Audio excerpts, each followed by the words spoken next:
तो हमने जो हमारे प्रीवियस लेक्चर में अर्बन लोकल गवर्नमेंट के बारे में किया था, ये 8 तरह की होती है। और सेंट्रल लेवल पे 3 मिनिस्ट्रीज जो हैं इसको डील करती हैं। एक तो अर्बन डेवलपमेंट सेपरेट मिनिस्ट्री 1985 में राजीव गांधी एरा में क्रिएट की गई थी। Ministry of defence cantonment board को ministry of home affairs union territories को।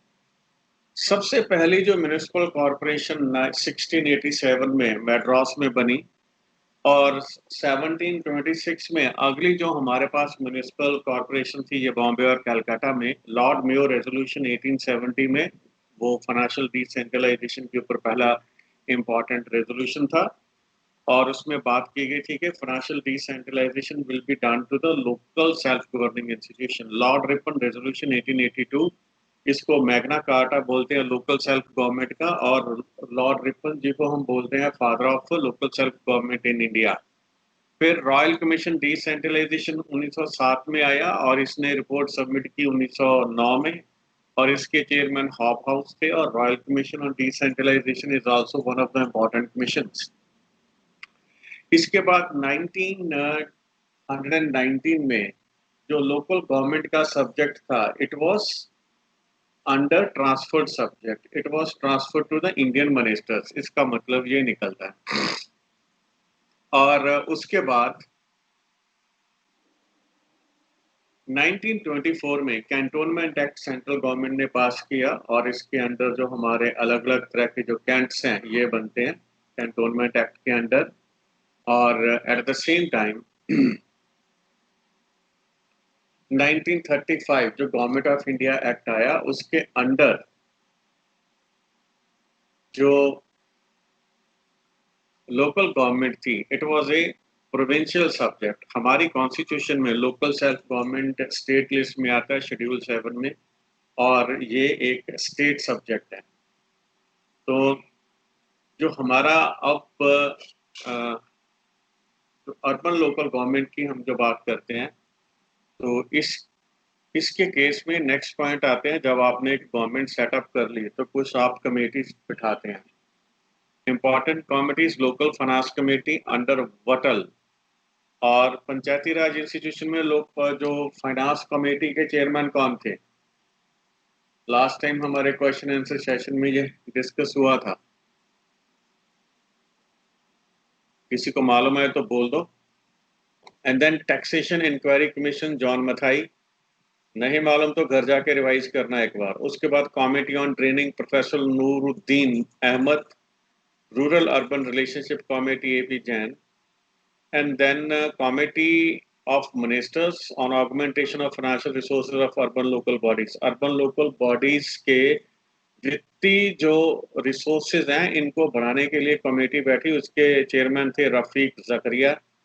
सर्विस कंडीशन पे भी कोई कमेटी बैठी, और इसका हमें जो चेयरमैन मालूम नहीं है। बजटरी रिफॉर्म्स, म्युनिसिपल एडमिनिस्ट्रेशन में बजटरी रिफॉर्म्स लाने के लिए गिरिजापति मुखर्जी की चेयरमैनशिप के अंडर कमेटी बैठी, और के एन सहाया के अंडर उन्होंने तो एक स्टडी ग्रुप बनाया जिसने powers and laws of urban local bodies and municipal corporation को उन्होंने डिटेल्स में स्टडी किया।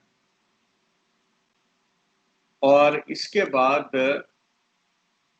जो हमारे पास next national commission on urbanisation C M Correa के अंडर एक इनकी चेयरमैनशिप के अंडर एक कमीशन बैठा जिसने रिपोर्टिंग की। 65th constitutional amendment bill Rajiv Gandhi ji लाए जो कि फेल हो गया, और फाइनली पीवी नरसिम्हा राव जी ने 1992 में 74th कॉन्स्टिट्यूशनल अमेंडमेंट एक्ट 1992 जो कि 1 जून 1993 को लागू हुआ, ये फोर्स में आया, और इससे पार्ट 9A कॉन्स्टिट्यूशन में ऐड हुआ और शेड्यूल 12 ऐड हुआ। और शेड्यूल 12 जो है आर्टिकल 243W के अंडर पावर्स एंड फंक्शंस को डील करता है, जिसको वो ये सभी पावर्स एंड फंक्शन मैं आपको आज करवाने वाला हूँ। और उसके पश्चात हमारे पास म्यूनिसिपल 3 तरह की म्यूनिसिपैलिटीज होती हैं। नगर पंचायत जो ट्रांजिशनल एरिया होता है, म्यूनिसिपल काउंसिल जो स्मॉलर अर्बन एरिया, और municipal corporation larger urban area. तो किसको आपने नगर पंचायत डिक्लेयर करना है या smaller urban area municipal committee या काउंसिल बनाना है या कॉरपोरेशन बनाना है, ये गवर्नर एक नोटिफिकेशन करता है, उसके जरिए सारा कुछ होता है। उसके कुछ फैक्टर्स या पैरामीटर्स होते हैं, ये हमने कल कर लिए थे।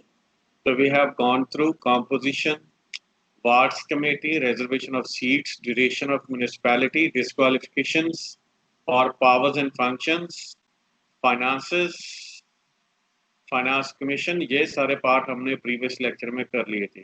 डिस्ट्रिक्ट प्लानिंग कमेटी भी कवर कर ली थी and we were focusing on 12th schedule. तो 12th शेड्यूल जो है, इसमें आर्टिकल 243W के अंडर 18 फंक्शनल आइटम है म्युनिसिपैलिटीज की। म्युनिसिपैलिटीज की इसमें हमारे पास 18 फंक्शनल आइटम है और उन 18 फंक्शनल आइटम्स में सबसे पहले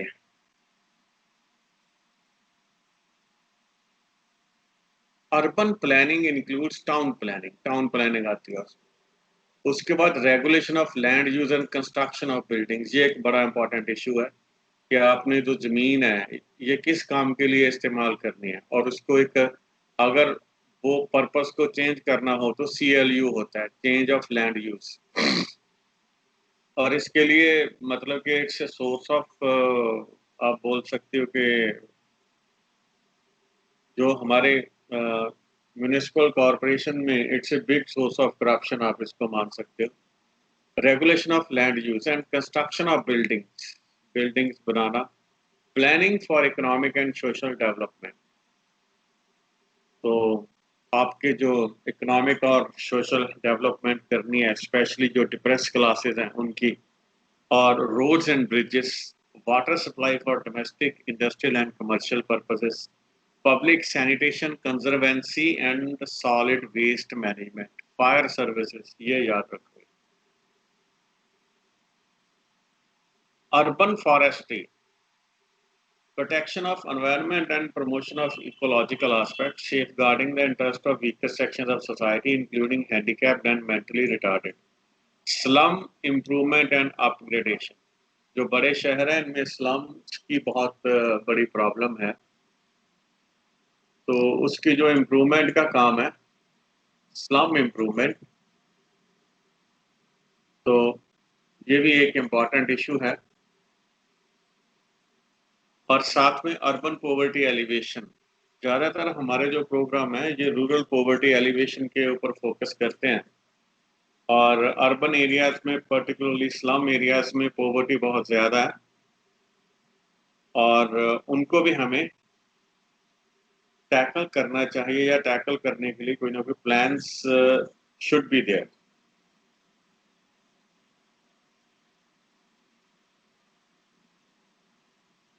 हाँ जी, ना एक मिनट की गल कर सकते तो खास कर, चलो करो गल तुम कोई गल।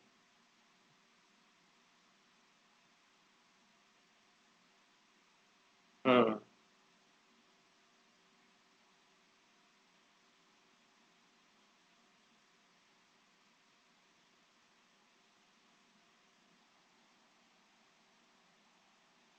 अच्छा, चलो कोई गल नहीं, तुम मैनू घंटे तक कॉल कर लें, ठीक है।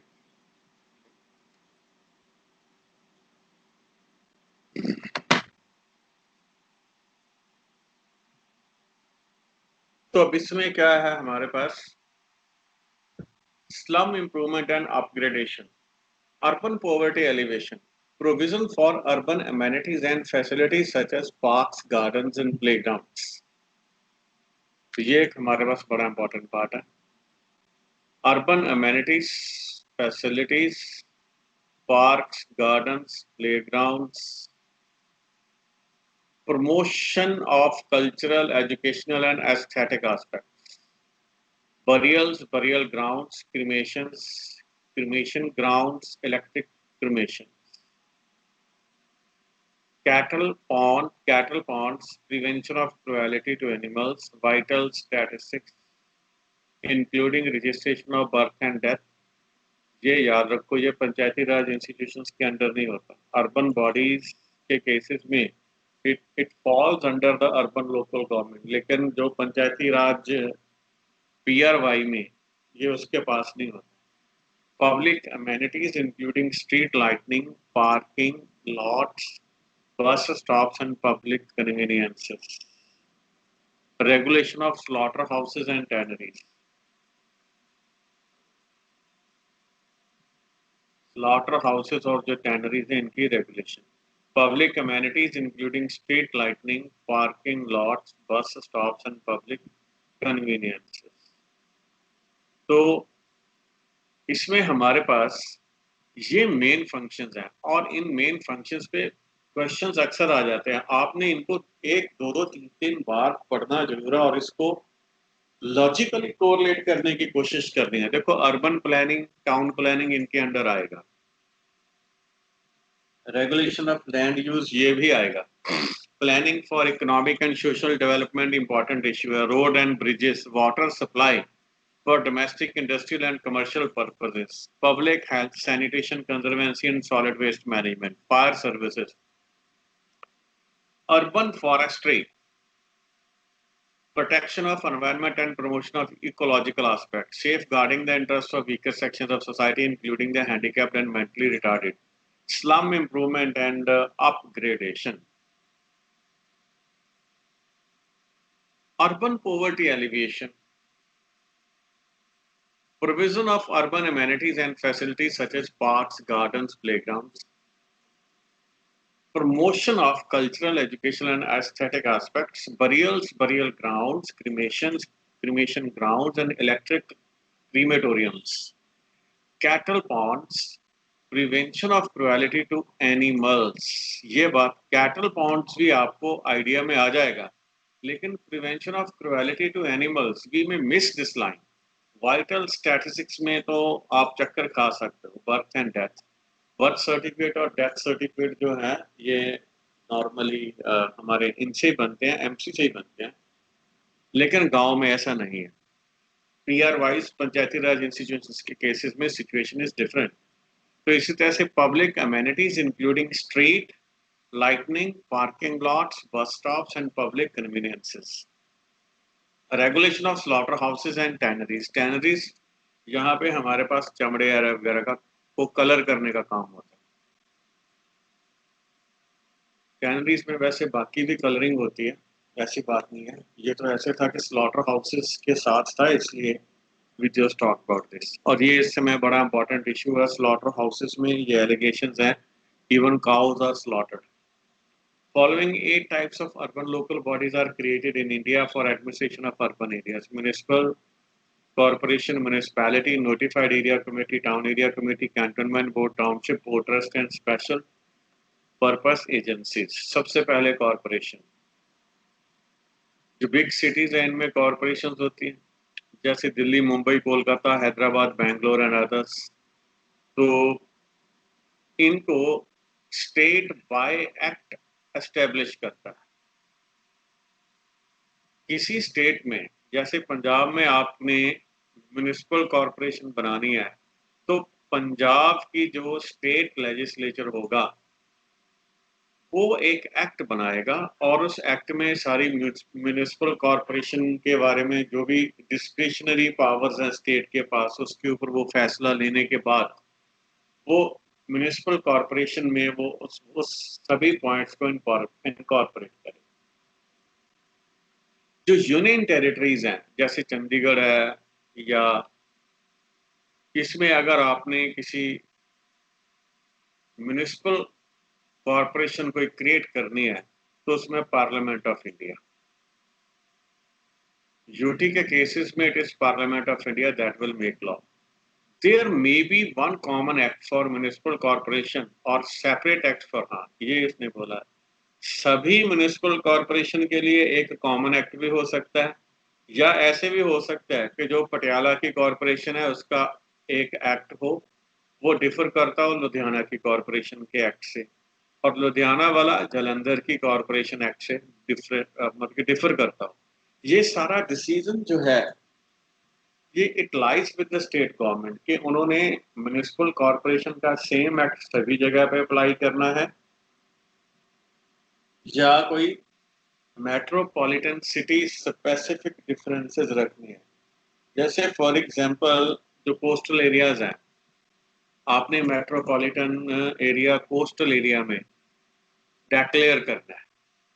वो जो कोस्टल सिटी है, जो उसका म्युनिसिपल कॉरपोरेशन एक्ट होगा, that may be different from the municipal corporation act for the cities lying interior. जैसे म्युनिसिपल कॉरपोरेशन एक्ट मुंबई का पुणे के कॉरपोरेशन एक्ट से डिफरेंट हो, और यह डिफरेंट होने के लॉजिक्स हैं कि municipal corporation has three authorities, तीन अथॉरिटीज होती हैं, स्टैंडिंग कमेटी, काउंसिल और कमिश्नर। कमिश्नर मोस्ट प्रोबेबली ये आईएएस ऑफिसर होता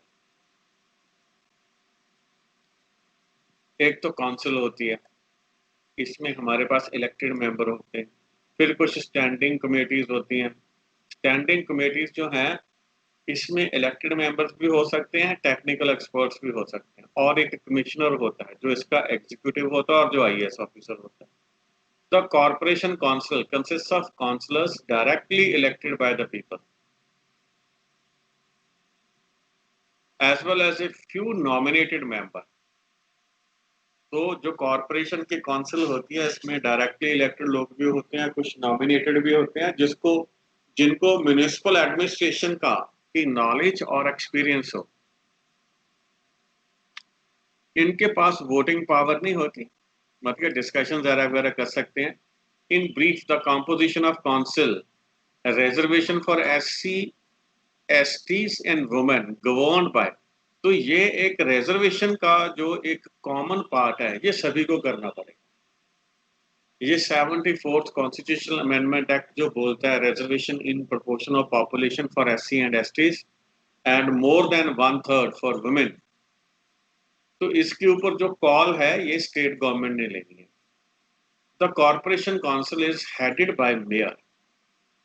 मेयर इसका इलेक्टेड हेड है, या आप इसको बोल सकते हो पॉलिटिकल हेड है। उसके उसका एक डेप्टी मेयर भी होता है। तो he is elected in majority of states for 1 year. उसको 1 साल के लिए इलेक्ट किया जाता है, टर्म उसकी रिन्यू भी हो सकती है। He is basically ornamental figure और the formal head of the corporation. His main functions is to preside over the meetings of council, which is deliberative and legislative. इसका काम होता है कि इसने काउंसिल की जो मीटिंग्स हैं उसको प्रिजाइड करना है। जो स्टैंडिंग कमिटीज हैं, जो अलग अलग तरह के काम करने के लिए हम क्रिएट करते हैं, the standing committees are created to facilitate the working of corporation which is too large. अगर कॉरपोरेशन का साइज बहुत ज़्यादा लार्ज हो तो हम उसकी स्टैंडिंग कमिटीज बना देते हैं। कैसे? एक स्टैंडिंग कमिटी पब्लिक वर्क पे, एजुकेशन पे, हेल्थ पे, टैक्सेशन पे एंड फाइनेंसेस पे, तो वो अपने अपने फील्ड में फैसले लेते हैं। मेनली जो म्युनिसिपल कमिश्नर होता है, ये मेन बॉडी होता है। He is responsible for the implementation of decisions taken by the council and standing committee. जो स्टैंडिंग कमेटी ने फैसला लिया है और जो काउंसिल ने फैसला लिया है, उसको उसकी इम्प्लीमेंटेशन की रिस्पॉन्सिबिलिटी म्युनिसिपल कमिश्नर की होती है।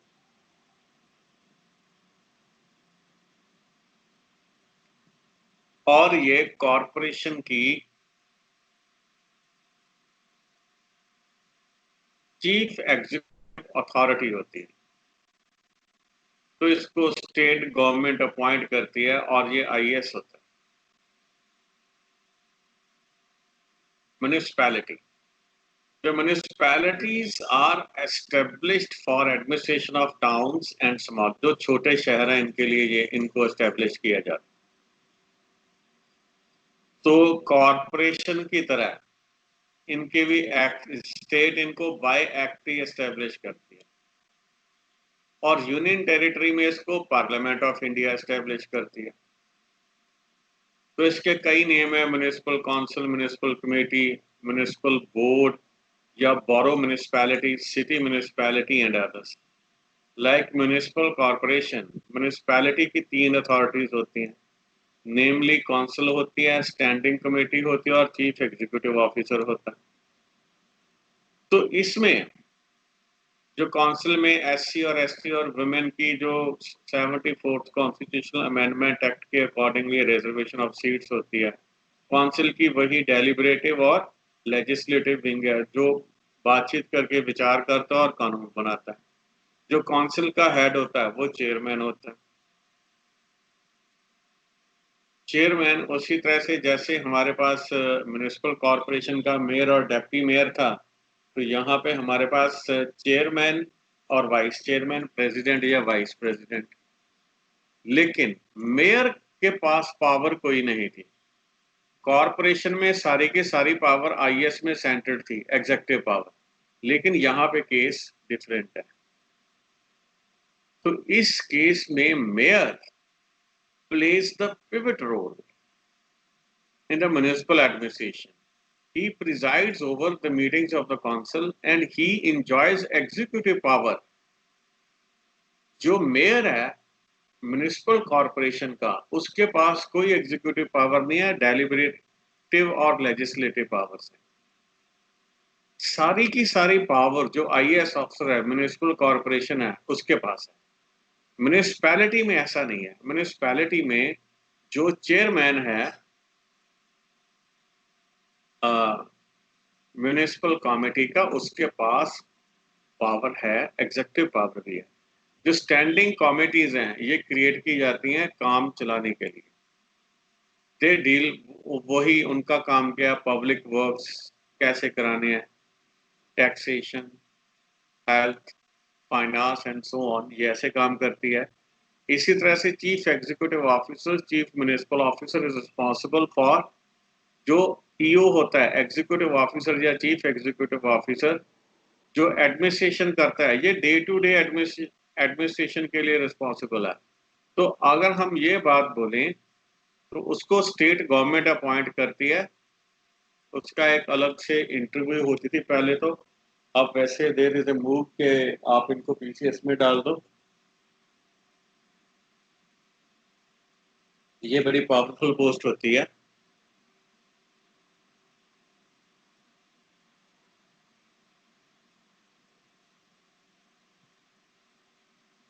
Notified area committee,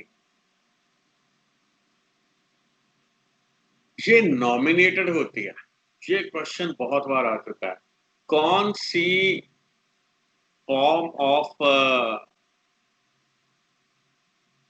urban local bodies elected है, नॉमिनेटेड है, या पार्शियली इलेक्टेड पार्शियली नॉमिनेटेड है? नोटिफाइड एरिया कमेटी, याद रखिए, इट इज नॉमिनेटेड। ये दो टाइप्स की होती हैं। दो टाइप्स का, दो केसेस में होती हैं। एक तो अगर कोई फास्ट डेवलपिंग सिटी है, यहाँ जहाँ पे इंडस्ट्री एस्टेब्लिश हो रही है, और या कोई टाउन ऐसा है जो मतलब कि बड़ी अच्छी पेस पे डेवलप हो रहा है, लेकिन वो म्युनिसिपैलिटी बनने की सभी शर्तें पूरी नहीं करती। तो देखो, टर्म नोटिफाइड है। नोटिफाइड का मतलब यह है कि गवर्नमेंट गैजेट में नोटिफिकेशन करके इसे बना सकती है।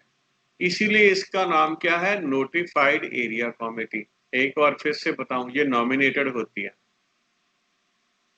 ये एक स्टेट म्युनिसिपल एक्ट के अंडर ही काम करती है, लेकिन इसमें एक्ट के वही पार्ट इसको अप्लाई होते हैं जो गवर्नमेंट ने गैजेट में नोटिफाई किए हैं। जो गैजेट में नोटिफाइड नहीं है वो म्युनिसिपल एक्ट के पार्ट नोटिफाइड एरिया कमेटी पे अप्लाई नहीं होते हैं।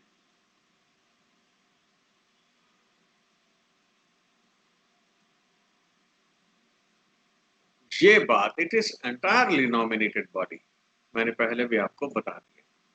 All members of notified area committee including chairman, they are nominated by the state government, जो स्टेट गवर्नमेंट है वो इनको नॉमिनेट करती है। तो this is neither an elected nor statutory body, it's just a nominated body. इसी तरह से एक टाउन एरिया कमेटी होती है हमारे पास।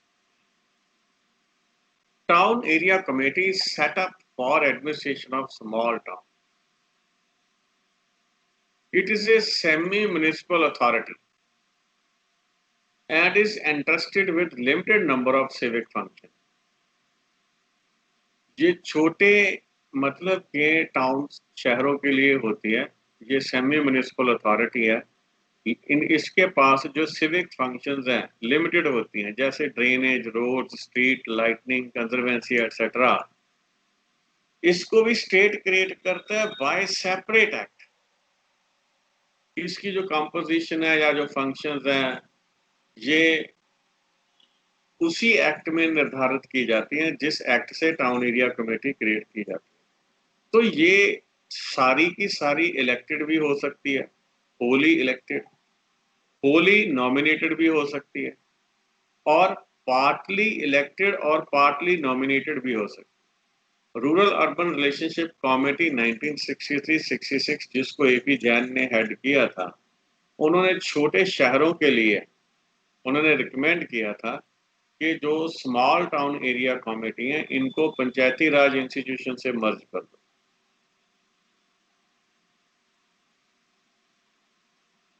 इसी तरह से कैंटोनमेंट बोर्ड्स होते हैं। जहां पे मिलिट्री एरिया होता है वहां पे कैंट होता है, आपने सुना होगा। Cantonment board is establish for municipal administration for civilian population, क्योंकि कैंट से अटैच को सिविलियन पॉपुलेशन भी होती है। It's a delimited area. तो एक डीलिमिटेड एरिया होता है और यहाँ पे जो मिलिट्री फोर्सेस या उनके जो ट्रुप्स हैं ये परमानेंटली रहते हैं। तो ये एक कैंटोनमेंट एक्ट होता है 1924 के अंडर सेटअप होता है, और ये सेंट्रल गवर्नमेंट इसे सेटअप करती है, और ये डिफेंस मिनिस्ट्री जो होती है सेंट्रल गवर्नमेंट की उसके अंडर ये काम करती है।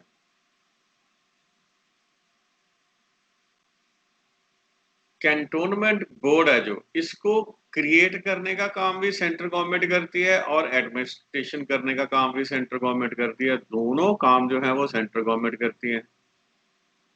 भारत में 63 कैंटोनमेंट बोर्ड है और इनकी क्लासेस होती है, क्लास 1, क्लास 2, क्लास 3। क्लास 1 वो जिसमें 10,000 से ज्यादा की पॉपुलेशन है, 2500 से 10,000 तक की पॉपुलेशन के लिए क्लास 2, और 2500 से कम पॉपुलेशन के लिए हमारे पास क्लास 3 होती है। कैंटोनमेंट बोर्ड ये पार्टली इलेक्टेड और पार्टली नॉमिनेटेड होता है। इलेक्टेड मेंबर की टर्म 3 साल होती है, ये बाकी से इसका काफी डिफरेंस है। नॉमिनेटेड मेंबर जो होते हैं ये एक्स ऑफिशियो होते हैं, और ये जब तक उस स्टेशन पे रहते हैं तब तक उसके मेंबर रह सकते हैं। Military officer commanding the station इस एक्स ऑफिशियो प्रेसिडेंट, वो इसका प्रेसिडेंट होता है, मिलिट्री ऑफिसर जो स्टेशन को कमांड करता है। वाइस प्रेसिडेंट जो है of the board is elected by elected members. 3 साल के लिए इलेक्ट होता है ये। क्लास 1 कैंटोनमेंट बोर्ड में क्या होता है, कौन कौन से मेंबर होते हैं इसके? फर्स्ट, मिलिट्री ऑफिसर जो उनका कमांडर होता है वो, फिर एग्जीक्यूटिव इंजीनियर जो कैंटोनमेंट बोर्ड का होता है, हेल्थ ऑफिसर होता है, first class magistrate nominated by district magistrate, 4 military officers nominated by the officers commanding the station।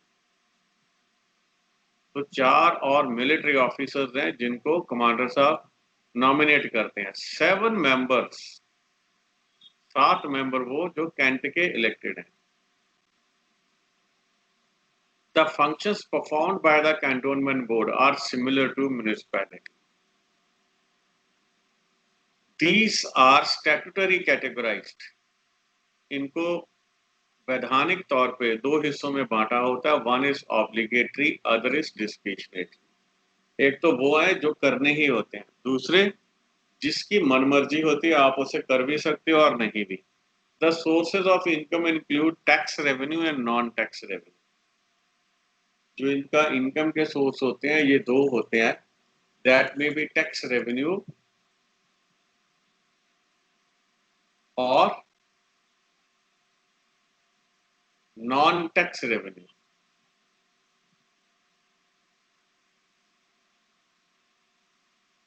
और इसी तरह से जो एग्जीक्यूटिव ऑफिसर कैंटोनमेंट बोर्ड का होता है उसको प्रेसिडेंट ऑफ इंडिया अपॉइंट करता है.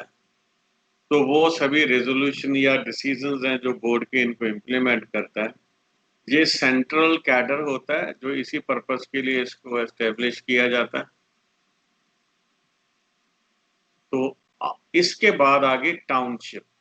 टाउनशिप में there is no elected member. ये जो लार्ज पब्लिक एंटरप्राइजेस होती हैं उनके साथ ये जुड़ती हैं. जैसे नंगल के साथ we have got Nangal township.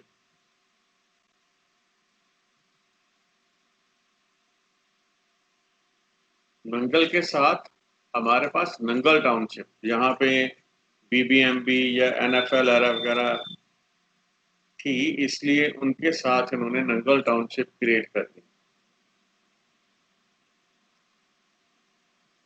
और इसका एक टाउन एडमिनिस्ट्रेटर होता है जो टाउन की एडमिनिस्ट्रेशन देखता है. तो उसके साथ कुछ इंजीनियर्स होते हैं और बाकी जो टेक्निकल या नॉन टेक्निकल स्टाफ उनके पास होता है.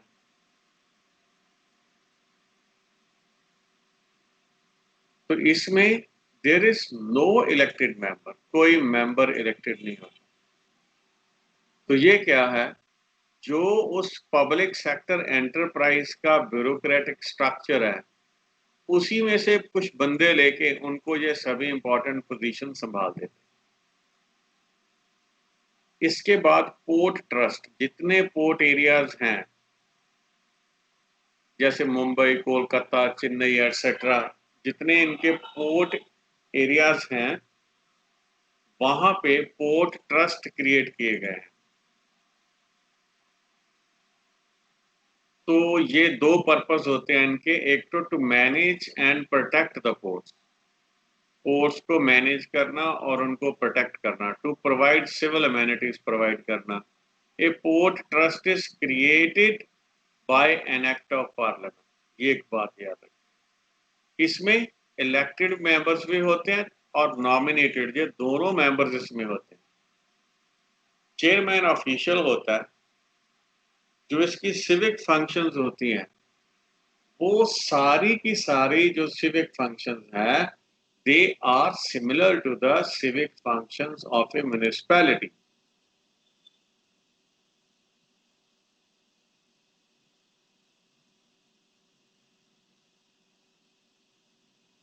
इसी तरह से हमारे पास ये लोकल बॉडीज होने के साथ साथ स्पेशल पर्पस एजेंसीज होती हैं. जैसे आपने किसी शहर की डेवलपमेंट करनी है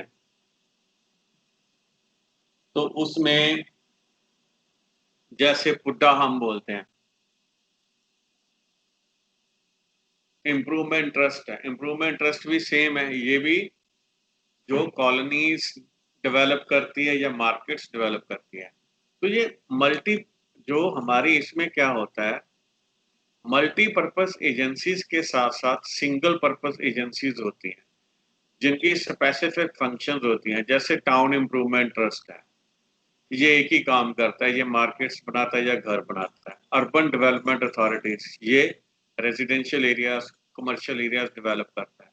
जो water supply and sewerage board है तो ये पानी, इसी तरह से हाउसिंग बोर्ड्स होते हैं और इनकी ओवरलैपिंग फंक्शंस भी होते हैं. जैसे housing board, urban development authority और टाउन इम्प्रूवमेंट ट्रस्ट, ये तीनों जो है ये हाउसिंग और कमर्शियल एरिया प्रोजेक्ट्स में काम करते हैं. Pollution control boards electricity supply board, city transport board जैसे जैसे पीआरटीसी है, पंजाब रोडवेज है, एटसेट्रा। तो इनको हम क्या करते हैं, the functional local bodies are established as statutory bodies by an act of state legislature इन्हें एस्टैब्लिश करता है, ठीक है। और स्टैट्यूटरी बॉडी या डिपार्टमेंट के तौर के ऊपर इनको एस्टैब्लिश कर देता है बाय एन एग्जीक्यूटिव रेजोल्यूशन। और ये खुद मुख्तार ऑर्गेनाइजेशन की तरह काम करती हैं और इनको इंडिपेंडेंट काम दे दिए जाते हैं। जैसे पीएसपीसीएल है, ये बिजली का काम इंडिपेंडेंटली करती है, ऑटोनोमस बॉडी है। अब इसको कॉरपोरेशन बना दिया गया था, गवर्नमेंट इसे कंपनी बनाना चाहती थी। तो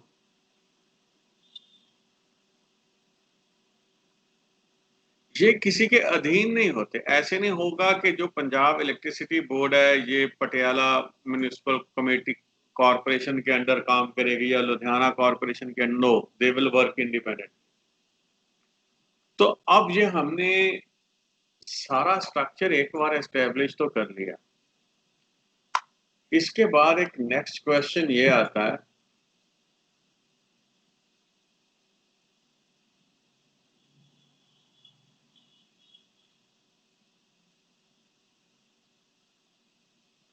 कि अब इनमें इनको जो सपोर्ट सरकारी बंदों ने देनी है, जो पर्सोनल सिस्टम है, वो इनका कहां से लाए।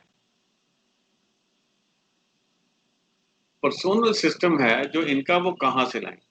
तो उसमें एक तो ऐसे है कि इनके सेपरेट रिक्रूटमेंट हो इनकी लोकल बॉडीज की, और सेपरेट अपॉइंटमेंट हो एडमिनिस्ट्रेटर्स की, क्लरिकल स्टाफ वगैरह की, और इनकी जॉब ट्रांसफरेबल ना हो।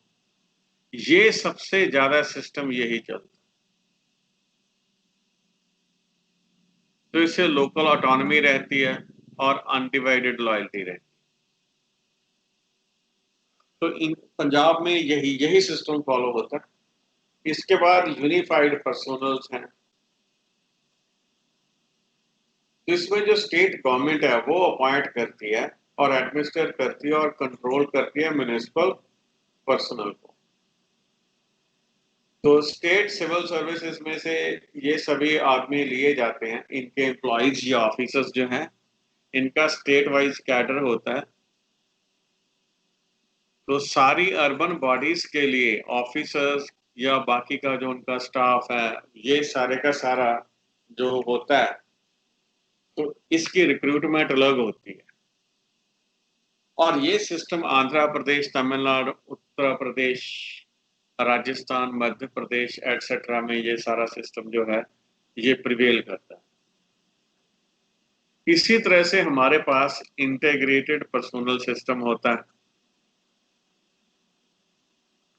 जिसमें क्या होता है, स्टेट गवर्नमेंट का जो सिस्टम है और जो लोकल बॉडीज का सिस्टम जो होता है, ये सेम सर्विस का पार्ट होता है। तो इसमें जो म्युनिसिपल पर्सनल है वो स्टेट सिविल सर्विसेज से होते हैं। जैसे डीसी साहब के ऑफिस का कोई क्लर्क है, उसको आप ट्रांसफर करके म्युनिसिपल कमेटी में या कॉरपोरेशन में ले सकते हो। तो डीसी साहब से ऑफिस से वहां पे ट्रांसफर हुआ, उसके बाद वो किसी गवर्नमेंट स्कूल में ट्रांसफर हो गया, तो जो डीसी साहब का ऑफिस है ये भी गवर्नमेंट का ऑफिस है, जो स्कूल है गवर्नमेंट स्कूल है वो भी गवर्नमेंट का ऑफिस है। लेकिन जो हमारे पास म्युनिसिपल कमेटी या कॉरपोरेशन है, ये लोकल बॉडीज है। तो जो पर्सोनल है या कर्मचारी हैं, इनको हम लोकल बॉडीज से गवर्नमेंट डिपार्टमेंट में ट्रांसफर कर सकते हैं और गवर्नमेंट डिपार्टमेंट से लोकल बॉडीज में। तो ये सिस्टम इंटीग्रेटेड है, दोनों में कोई डिफरेंस नहीं। और जो लोकल सर्विस और जो स्टेट सिविल सर्विसेज है, इसमें कोई डिफरेंस नहीं। ये उड़ीसा, बिहार, कर्नाटका, पंजाब, हरियाणा में ये सारा सिस्टम फॉलो होता है।